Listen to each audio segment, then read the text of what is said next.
Are we live? All right, so I'm trying out this new facility. Got my earphones in. I'm in a sushi train in Indooroopilly Shopping Centre.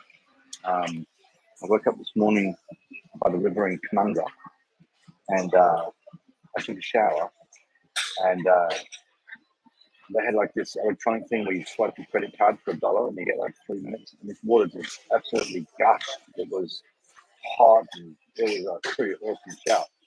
Anyway, as I'm showering away there, I look up and I see a possum like on the wall of this shower block where the roof comes up, and then where the wall comes up and then the roof comes down, just tucked away on a little shelf there was this possum that I must have woken up because it had this kind of like, kind of almost annoyed look about it. And I'm reminded of Penguinhole. Okay, so back in 2022, I can see the guys in the kitchen there looking in.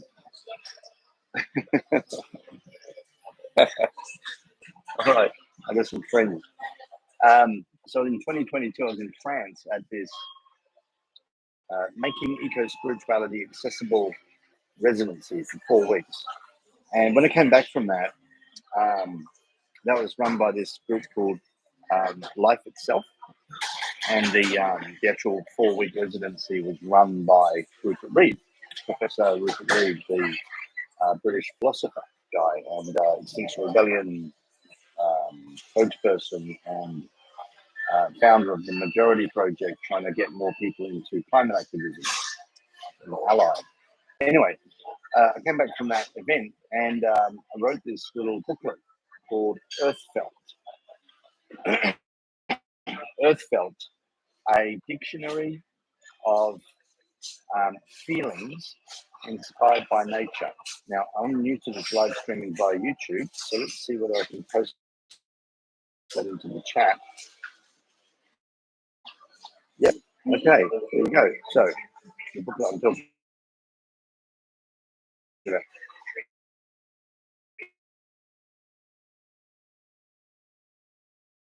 So, let me read you from the opening page of the book to give you the context, right? Imagine the sensation of witnessing a coming storm. It's going to be described with respect to create an emotional, spiritual feeling. These might include the feeling of dread because the last storm flooded you out, the feeling of joy because you desperately need the rain, the feeling of excitement because you love to be buffeted and drenched by the storm, the feeling of awe because you love the power of extreme weather, the feeling of fascination from your love of atmospheric physics and meteorology. You'll understand that 100 people standing on a beach watching this coming storm will all sense the storm the same way, but feel it differently. Becoming present to these feelings is a pathway to growing your seed, which is another way of saying having a epiphany. More on this at the end of the book. All right, now that's the context. So let me go to Penguinhole. Control find Penguinhole. All right. So this came to me from, I was on Phillip Island a couple of years ago, and it was freezing cold. And I went down to see the little penguins come out of the surf. These little penguins,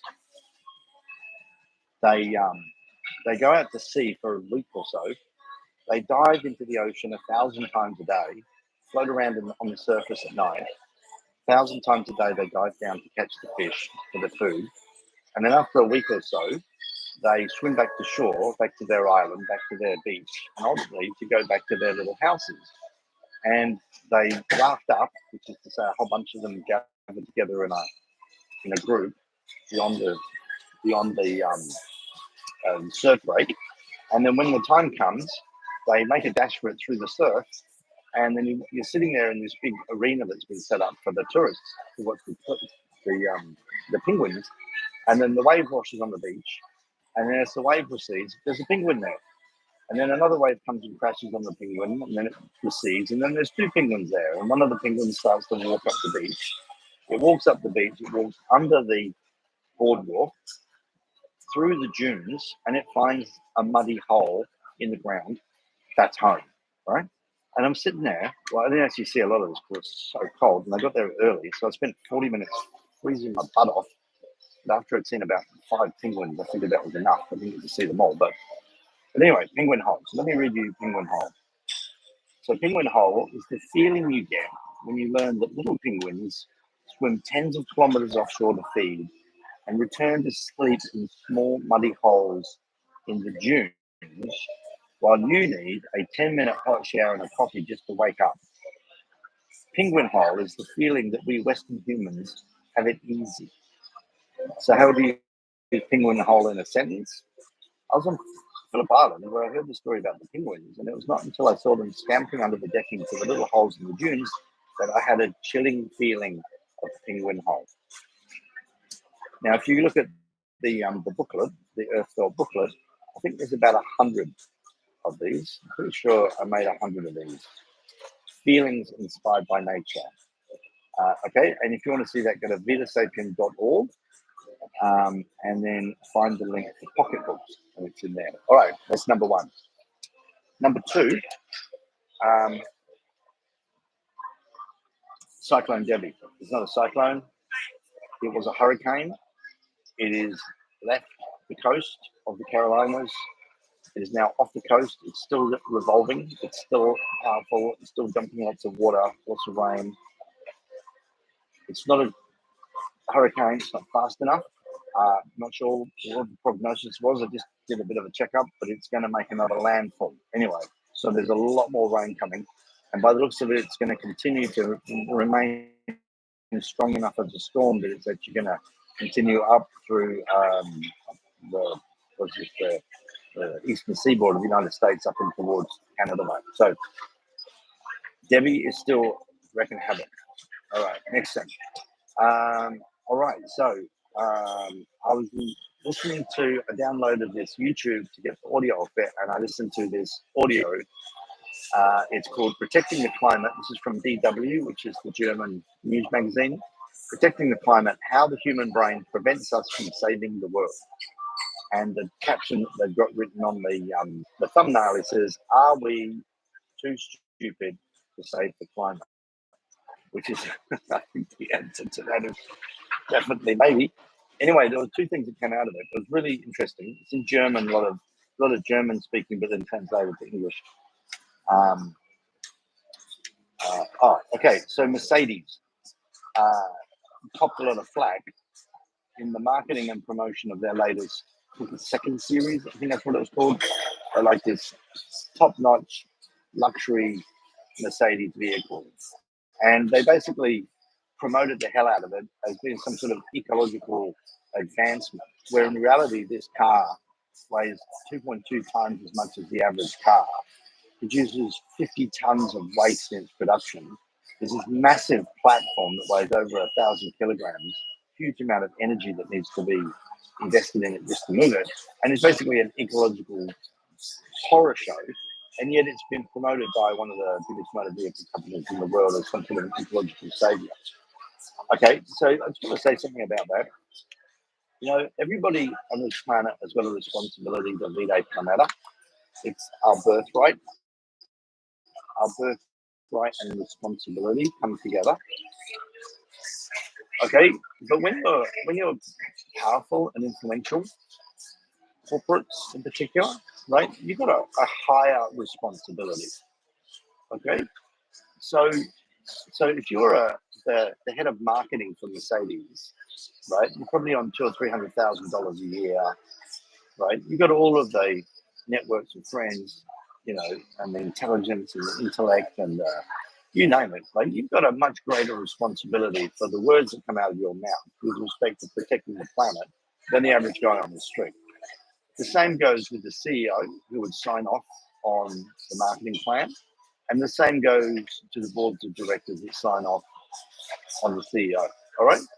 So I just want to let everybody know that if you're in a position of authority or power, the burden of responsibility for protecting the planet falls more greatly on your shoulders than on the shoulders of the average person. And this goes some way to expect that when revolutions come, it's the big guys that go up against the wall first. Right? And I'm not saying a revolution is coming, but what I am saying is that it's unethical to greenwash.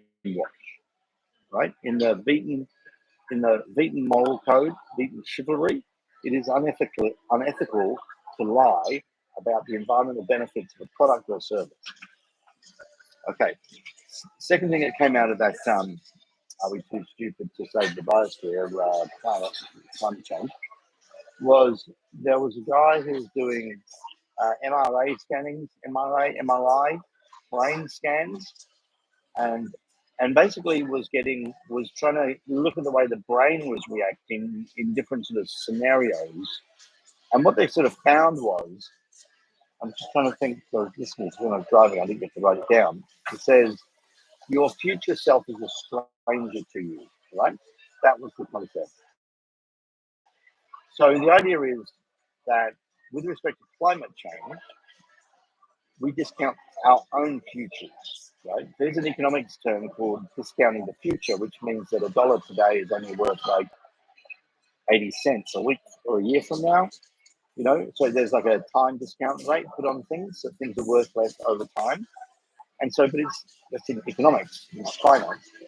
But that same concept also seems to apply to the way that people value or view their own lives. So if people are asked, are you concerned about getting washed away by a flood this afternoon? They'd be like, oh, I don't want that to happen. But are you concerned about getting washed away by a flood 5 years from now? It's like, well, don't worry about it. And so I think there's something in here that's like a Vita Sapien training module or a Vita Sapien emotional epiphany module or something about getting people to firstly envisage their future self, all right, and secondly develop a deep empathy for their future self, because what this guy is saying is that we don't have an empathy for our future self, and if we don't have an empathy for our future, then it's going to be very difficult for us to have an empathy for other people's futures or people from later generations or the futures of other species. All right, let me explain that in a bit more detail as I'm thinking it through.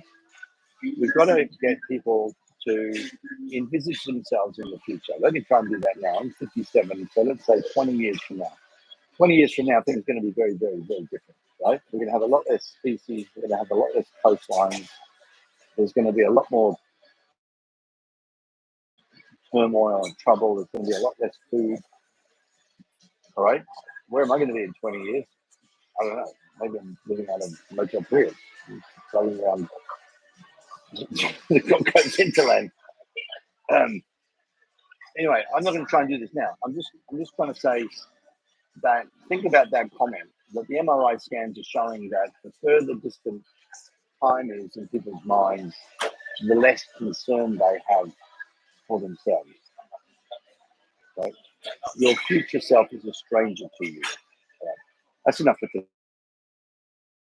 today.